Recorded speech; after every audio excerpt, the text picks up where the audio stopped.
All right. Well, I want to respect your guys' time. Thank you for coming. Those on visiting on Zoom, and there are six of us socially distanced. So everybody has individual tables, and their stuff was laid out. So there's our room of people. We've got some extra spaces if people come, but um, as well. But I felt like we needed to touch base. It's been a long time since we've been together, and a lot has transpired, but also not a lot. Like it's just this wackadoodle of a year kind of thing. But I wanted to share my screen for those at home. Um, to share what 4-H has accomplished this year. So this the Indiana 4-H put out this document, um, and it just says that 4-H we had a time where all we were doing is online. So we had over almost a quarter of a million people we reached through virtual workshops on social media. Think of this last 8 months, so it wasn't even the whole year. All 92 counties participated in a virtual county fair expedition, and 56 of those counties chose as an in-person option as well. As here as Hamilton County, we chose to have a limited in-person fair, and would not have done it without all the great help of everyone that's on this call, as well as our resiliencies of our families and our 4-H members to go along with this ride with us, as we have never done a pandemic fair before. So, um, sorry, my phone is just buzzing away. Of course, because we're on Zoom, right? And so um, so we even the state fair had to pivot as well. So those are state fair numbers. The state fair showcase. They had over 9,000 non-animal entries that and um, a recap of that. They just went virtual with those. Like we did not take down projects physically to the state fair, so those were all virtual entries. Um, and but the livestock, some of the livestock were able to have a animal entry. So those are those numbers. So it's a graphic that Indiana 4-H had put together. So I just want to take a moment to say thank you for all your assistance this year with 2020. Who I don't know. I don't have that crystal ball still. It still hasn't arrived from Amazon that I ordered to know what 2021 is going to look like. It's back ordered. Oh yeah, yeah, yeah. Everybody wants one. That's right. Yeah. So, um, but what we do know is that we are able to do programming. We are able to do in person. If your club or your workshops, your project area want to meet, we are able to do that. We are able to have a in-person opportunity. We just have to have a safety plan for that. And what that entails is letting me know 3 weeks before your event what you would like to do, and we will work together to go through. There's like a questionnaire that I have to fill out to send up to Purdue, but really those questions are: how will you maintain social distancing? Like for this meeting, I put that we would have one person per table, 6 feet apart. Face coverings would be mandatory when social distancing was not able. Um, Hand sanitizer is at the door here, as well as everybody had their own personal supplies. So I went and gave everybody a pen that was here physically, and so like we're preparing for Saturday a Spark Club, so we're making sure that like our crayons and our scissors, like whatever is communal, will be wiped down before that next person touches. And so when I put that plan together, I just had to spell that out. Like how are we going to minimize cross contamination? Also, if you're doing snacks, like all good 4-H meetings have snacks, think about having individually wrapped items, or already like the chip bags are already individualized instead of the bag of potato chips that everybody gets their own handful. if that's not cost recovery savvy, have one person that has a glove on, a food serving glove, not a winter glove, a food serving glove, and have them serve that out onto a plate, or already have baggies already made up, kind of thing. So not saying you can't have food, or you just can't do family style, like pass it all around, that kind of stuff. So we can be creative. If the Hamilton County junior leaders can figure out a way to do a carnival and a oh gosh, what's the haunted house, that plan got approved. I knew, like, okay, we can get a lot of things approved then if we can do that. And the kids came up with some great ideas on how to tweak it, and so we went for it. So I know that we can have workshops, that we can have wildlife or wildflower hiking trips.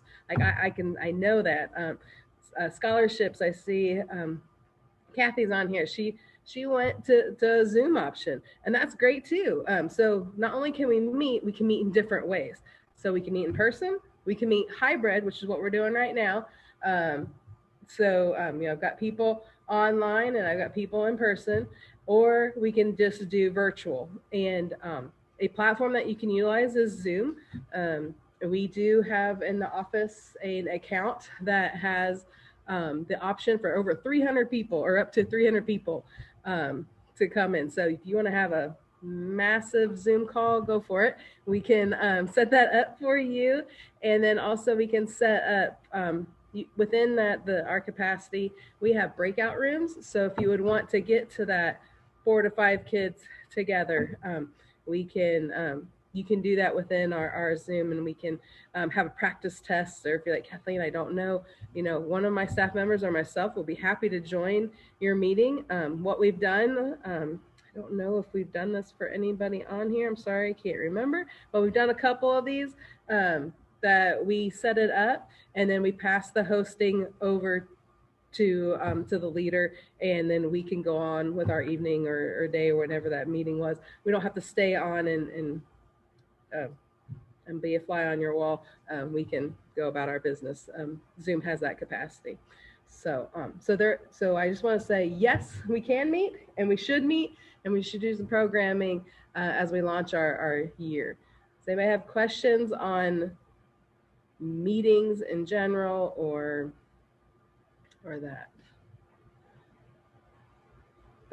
we are currently able to? Clubs that meet here, we currently have a capacity of 50 people per room. So like this room, that's almost too much. I've had to confirm dining room, sorry. But the halls only can be, each of the halls, like hall A can have 50, B can have 50, and C can have 50. That's what we have approval with the health department. So I don't have any chat questions from y'all. And feel free to unmic as well and ask a question. So, and yeah. Excuse me. I don't see anything on that.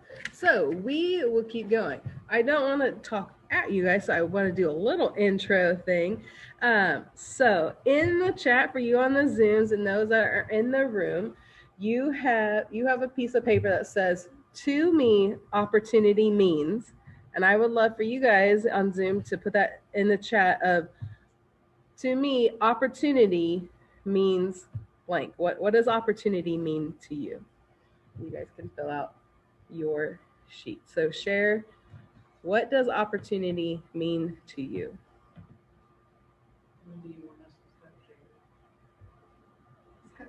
Y'all keep saying words. What it means. To me, it means sharing my knowledge, thoughts. Sharing your knowledge or thoughts? Talents, whatever. I have creating a learning experience. Creating a learning experience. Being able to learn a new things. What's opportunity mean to you, Betty?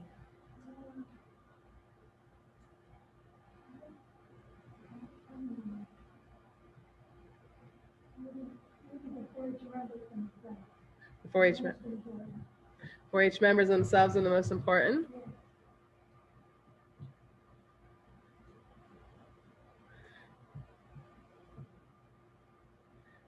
We got opportunity means chances to be involved, whether the people or activities. I'm sorry, yes, Donna? Okay, no worries. No. Opportunity means taking advantage of something new. Opportunity means being able to do something that you might not normally do. Learning and experiencing new things with others to try new things. Opportunity means growth, personal, professional, emotional, physical, etc. These are great things. And this is from the National 4-H. This is what their campaign is for the launch of this year. Back in October, we did an opportunity campaign. You might have seen some social media plugs for that. But what it comes down to is that 4-H is for all. All of these things is a chance for people and activities, opportunities. And we want to make sure that we are providing those opportunities to all youth. Maybe here with the pandemic, we need to offer some hybrid programming or just Zoom because some of our youth may not be able to have access to coming to in person due to they were within contact tracing. So we want to make sure that we're providing opportunity for youth to participate in this in our 4-H program. Also, accessibility. That's I know some of the clubs and 4-H Council has funding to help sponsor a youth. So if the financial is an issue for 4-Hers to make that payment on an enrollment, we have sponsorship for that. So we want to make sure that we also have our programming that is open in thoughts and able to have discussions that youth are dealing with as mental health and our changes that we're having with this pandemic. We need to be that resource for youth to have an opportunity to talk to us, to have a adult that they know that they can count on and is caring for them and be a place to be a sounding board for them. And I think all your guys' comments are that's what 4-H is. And we just got to remember, as a year ago when I was looking at the notes of our last time we met in December, we were talking about new 4-H members and what's the opportunity for them. Like, how do we help explain the basics of 4-H? How do we make sure that we're not talking our lingo? Like, what is a spark club? I use that word. It's an activity that will spark your interest to get you in. We don't need to go down the rabbit hole of it's 6 hours of content. It's led by a volunteer. It opens the door for you to get in 4-H. That's just the behind the scenes stuff. What they need to know is that they're going to come here on Saturday and have a great time with some new friends. And oh, by the way, that was 4-H, and we can get them in. So, but thank you for going down with that little mixer activity of what is opportunity. And in whatever your role is with the 4-H program, think about how we need to make sure that we are open doors, that our meetings are meeting at an appropriate place, that if a youth with a physical limitation is still able to participate, or are things being adapted for whatever it needs to be. We need to help make sure we're making reasonable accommodations, whatever that might be, and be happy to have those conversations at another time with you. If you have like, oh, I know a youth that needs some assistance in X, whatever that is, if it's physical, mental, financial, we want to make sure that we do not have a door closed to them.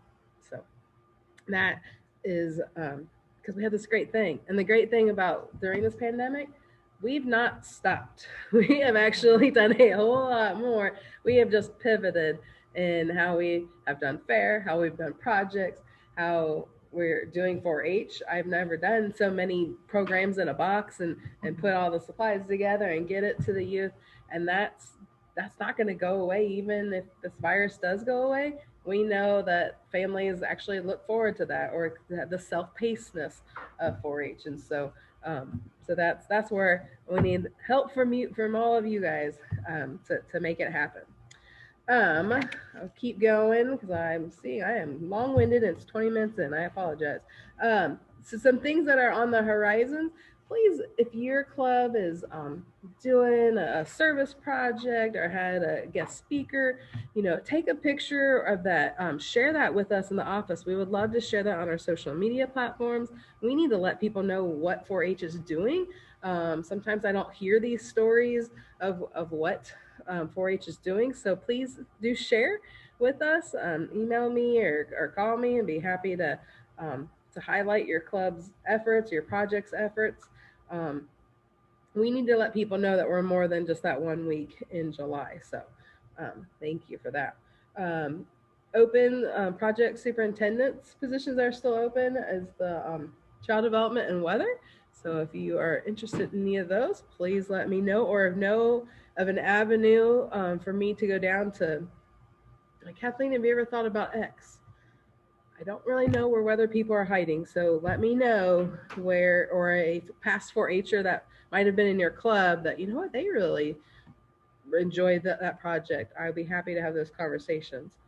Like I started off with, we are continuing doing programming. In the winter and in February, we've got Tina's Teachers coming up, and we're going to be starting to advertise that to our older 4-H members. This past year, we had 5 Tina's Teachers teams that were able to go and receive training. And then literally 2 weeks later, we had the shutdown. So we are starting to get those youth connected again with their subject areas, like animal biosecurity, or biotechnology, healthy living. We have a teen leadership one. And they're going to put on an event for me at the end of January. And then the next crop of Tina's Teachers, they're going to get trained in February. So in the next Clover Chatter, we will have details for our next round of Tina's Teachers. And we'll be excited to get them plugged in and kind of get that program really going off better. Since I didn't really know how to do programming in when we were completely only virtual, but now we're learning. Let's see. Oh, thank you for that suggestion, Lisa.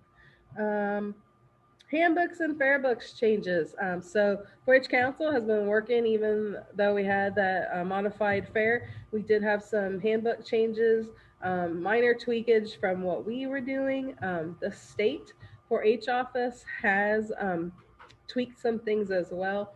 I think really the only project that's getting revamped is the electric project. It is getting additional things.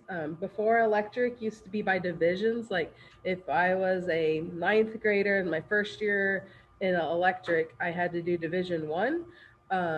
Now they're going to go with all the other projects that they're going with the levels. So the 9th grader, even though it'd be first year in electric, he would still do the level D. I don't want to don't quote me on the levels, but whatever the order level is. But there's more options of what they can do. So it's similar to the other projects in that you go by your grade, not by your experience. So that has been brought in.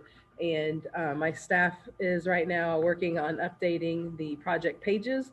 And the handbook has been off to the printers. I don't believe I'm going to receive it before the beginning of the year to have that printed. But the website, hopefully by Friday, we'll have all the projects changes there. They'll be made in red if a project had been changed. But like I said, they were minor tweaking on that. But I know electric has, just with that division level, that is a different concept.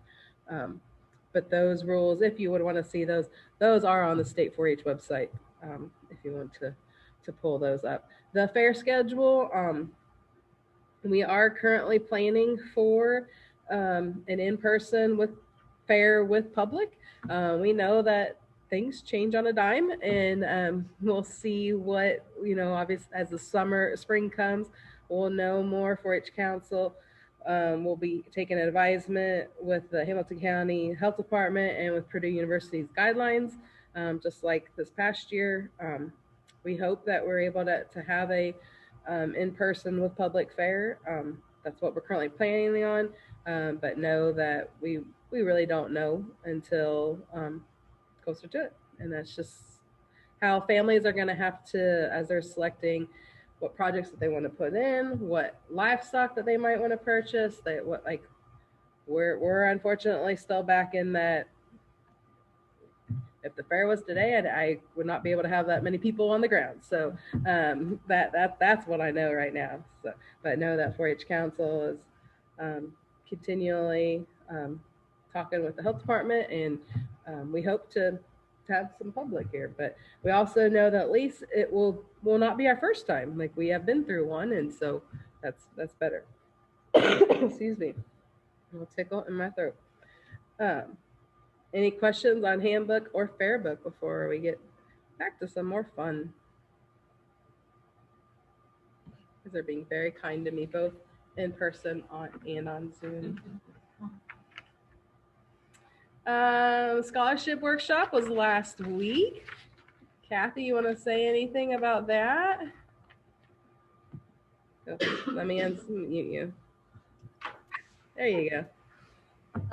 Well, I think we had a nice turnout for a first time Zoom scholarship workshop. It was the first time I was leading it without Carol Schmidt. I've been with her while she's done it for a few years. I think it went better on a Zoom platform than I thought it would. I fortunately had a tech expert available to me to show me how to do things. I'm sorry, Kathy, I'm having trouble on my side. Oh. Are people hearing her on her side? Can you hear me now? Yeah, shoot. No. I apologize, Kathy. That's okay. Anybody else see any other buttons on this thing?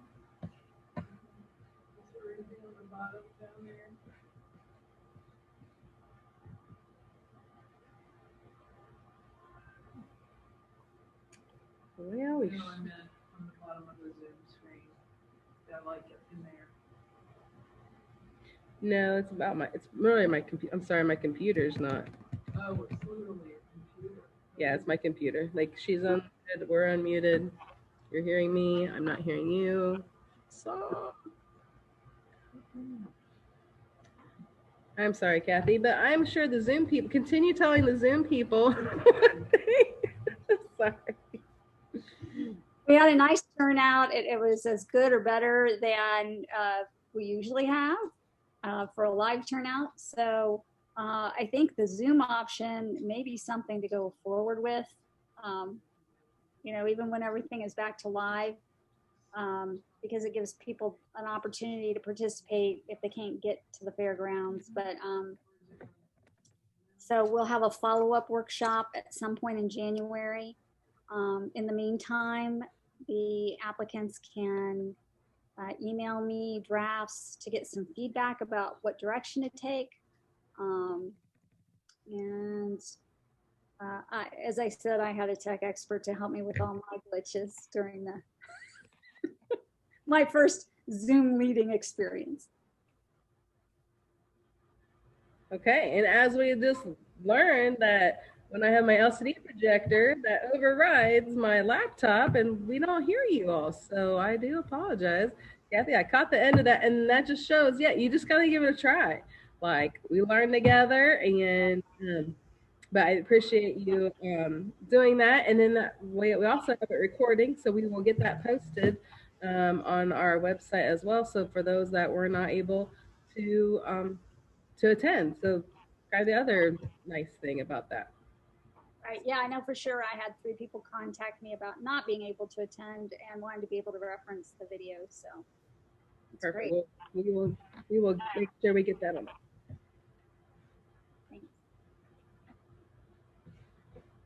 Okay. All right. Sorry about that. Sorry that you guys now don't have them.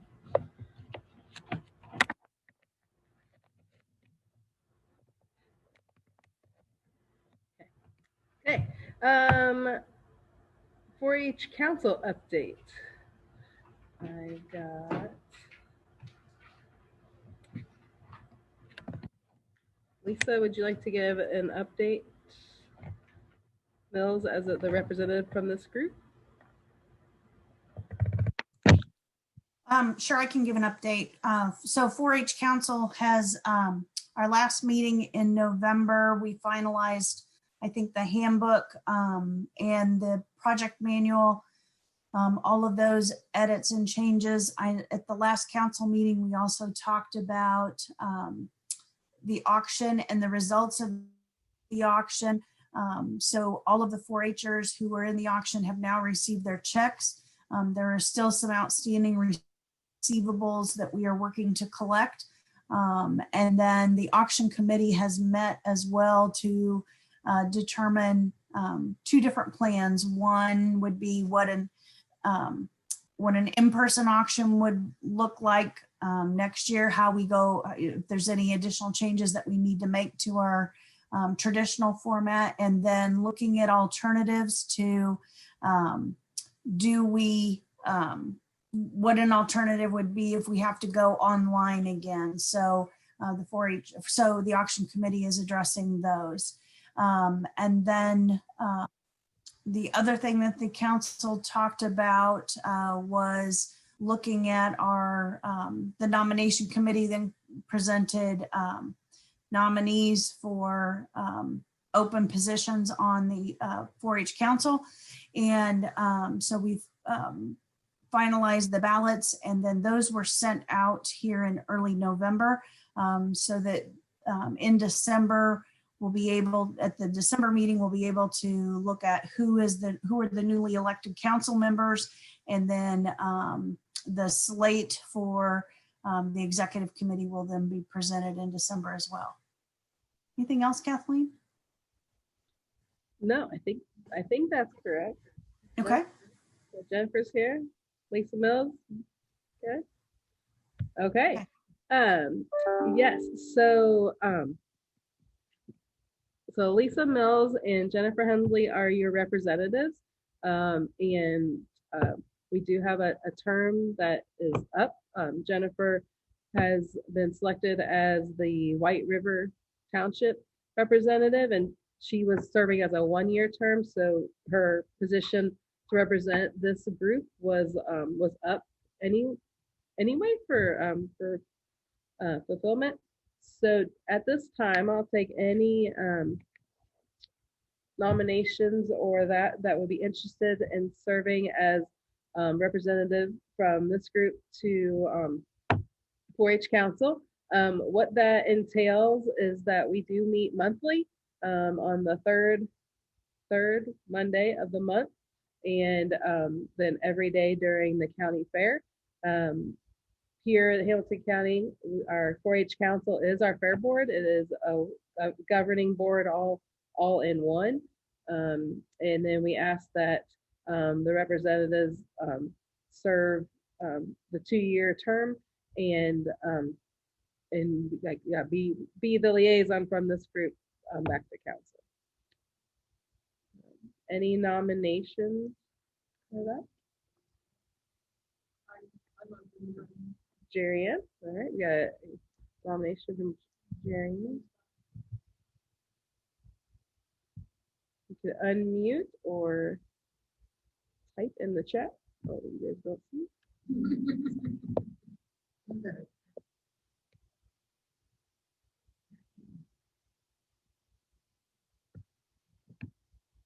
Okay, hearing no others, we have a nomination from here in person, Jerry Ann DeJohn, to serve as your representatives. All those in favor signify by saying aye, or get the reaction, the thumbs up, the count. Oh, got lots of thumbs up. Sorry, you guys don't see that. Can my people see that? Okay, and those here in room? Okay, aye, aye. Oh, all those opposed, same sign. All right, we have a representative. Thank you, Jerry Ann. Sorry if it didn't get popped up there in time. There was all kinds of reactions. Sorry, when you guys talk, I have to take off the projector. I don't know why, but it's working, and that's just what we're gonna do. So, all right, yeah. So thank you, Jerry Ann. Yeah. I know that if you are a club leader, Chris in my office has been reached out to the main leader, the point person, and to make sure that the club flyer sheet was updated. Here in the room, I do have a poster that we had last week. We had our first kind of call out, and I know I would love for all of you guys to help me at the call out, but unfortunately, due to a lot of the restrictions that we have with our size and flow, we want to make sure we have enough room for the actual potential 4-Hers to come through. We have a sign up genius that we emailed out about. So if you'd like to help us out, we had an event last week, and we have another one coming up the January 12th. We had a table that talked generally about clubs, and so that club flyer was updated with your guys' contact information, meeting dates, things like that. That was placed there, along with a chart of the county and where that club meets, as well as a calendar sheet that had, like, because sometimes families know, like, oh, I already have something the second Tuesday of the month, so let's not look at those clubs. Sorry, I'm in tickle. So we had that. It was a successful night. I'm so sorry. I'll be right back. Talk among yourself. I need a drink, and I don't have hand sanitizer here. I'm sorry. Hold on.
Don't cough. Don't cough.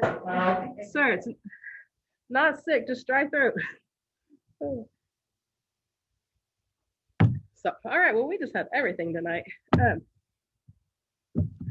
see. Oh, so we had an event last week promoting 4-H. So all the schools received information from us about giving the gift of 4-H is kind of the theme we're going with here in December. And then we will kind of switch that to exploring 4-H in January, kind of tweaking even the same event, just tweaking the message a little bit, since people will kind of be over the holidays there in January. So we are still trying to promote more 4-H, receiving new youth, obviously. We have a new updated 4-H online. It's version 2, so it's v2 at 4honline.com, and you should still be able to have access to your club's information there, the club roster, or the project roster, if that so pertains. I believe that they're still building out that you can send an email and things like that. And I'm going to be honest, I'm still learning about the system too, because it is user friendly. It's just things are named differently a little bit on our side, and I don't know if they also tweaked what things were called for you guys. So I will update. I just went on before this call. I realized that the document about how to sign in was still the old document. So I have an email with the new attachment for my staff to post that on the website tomorrow. So that will be corrected. And but it's very similar to the old. It's just it's the old. So we want to make sure that you guys have the right information of how to log in. And the only thing that sheet said currently was that you would be able to download your roster, not be able to email out through that system or things like that. But hopefully the end users, 4-H families, will see that it is a much improved system. On our end, we're still just, old habits die hard. So we're just trying to learn, like, well, how do we do that? How do we even just emailing you guys about this meeting? We're like, oh, because we're in that limbo of, okay, some people haven't re-enrolled yet. Don't forget, as 4-H volunteers, you need to re-enroll. And going to the old system anyway, it just gets a little complicated, but we'll get there and it'll be all great for our end user, which is about the 4-H family and you guys as a volunteer. Kind of last 2 points I wanted to make, and then I'll open it up. Every 5 years we have a rotation of 4-H clubs that have a kind of an audit or a financial review of their finances, and so we will be working on getting that mailing out here in the next couple of weeks. I usually try to have it ready by this meeting, but just didn't happen. So if your club is up, you will have that. If you have questions about finances or that, please contact me. I'd be happy to answer. For the last couple of years, our office has been able to do your guys's the IRS paperwork for you. That's due April 15th, and then we just send you a copy of that for your records. Excuse me.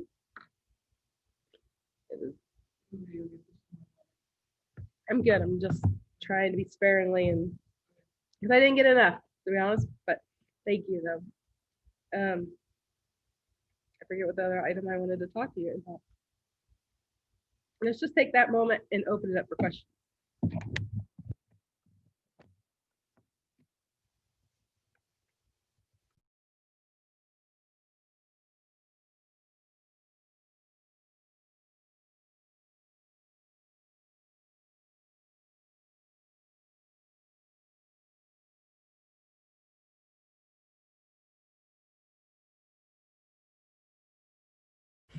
Okay, so the question over here was about Ag Day.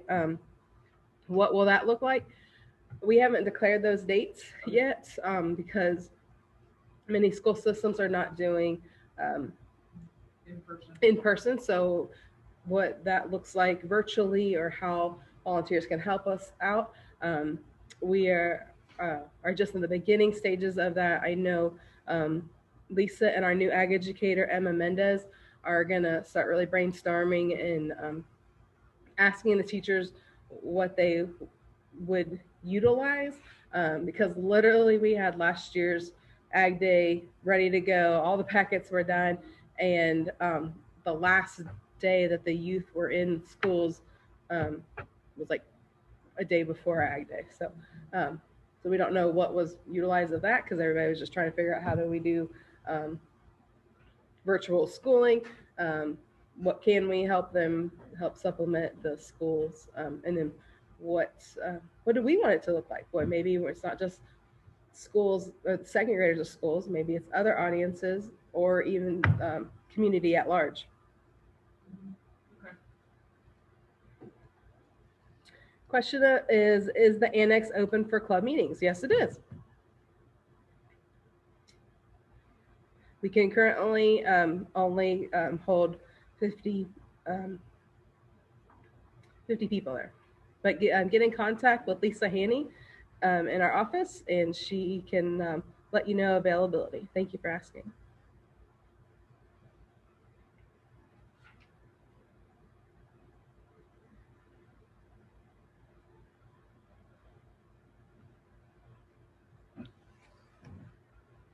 You guys are being very easy on me tonight.